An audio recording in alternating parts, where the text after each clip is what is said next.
He said, and for this reason, some of the righteous and some of the virtuous people, they said, أنا أوصيك, I counsel you, بأن تديم النظر, that you continuously contemplate في مرآة الفكرة, in the mirror of contemplation, مع الخلوة, whilst you're alone.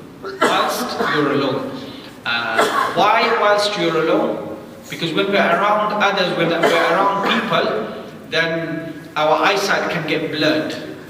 But when we're all alone, that's when contemplation clears up, our minds clear up, and we're able to contemplate and think and concentrate. This is why the scholars say that when you want to revise and memorize something, don't sit in an open area, sit in a confined area. Sit in a confined area so that your mind doesn't wander everywhere. Is that clear?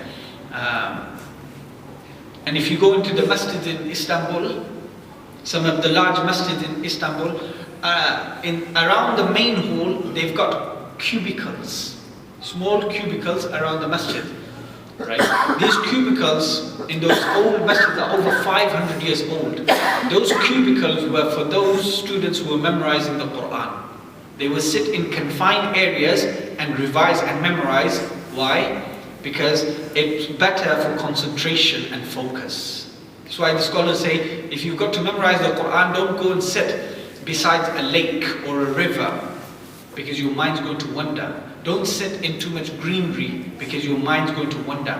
Sit in a confined area and you'll be able to memorize better. Likewise, the scholars have said, when you want to pray, try to pray in front of a wall that's empty.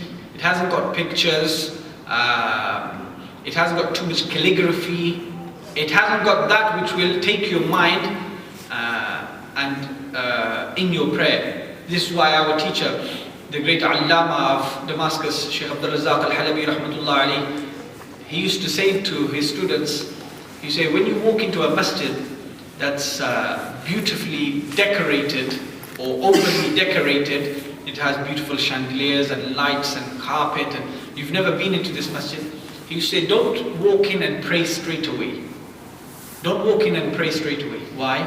Because if you stand and pray straight away, then your mind's going to be wondering about the chandelier and how beautiful it is, and about the carpet, and about the walls, and about the calligraphy. He used to say, walk around the masjid and look at it, and make your eyes content with its beauty, and then stand and pray. Then stand and pray. Why? Because then your mind won't be preoccupied by what's around. So for example, when people go to the Haramain al-Sharifain, to Makkah al-Mukarramah or Madinah al-Munawwara, and it's their first time, they're going to be wondering at all of the beauty that's there. So they should look around and have a good look around before they stand and pray. This is why sitting alone is important. Khalwa is important. This is why some of the righteous said, "Fil khalwati halwa." In seclusion and isolating oneself and being alone, you'll find halwa, sweetness, sweetness.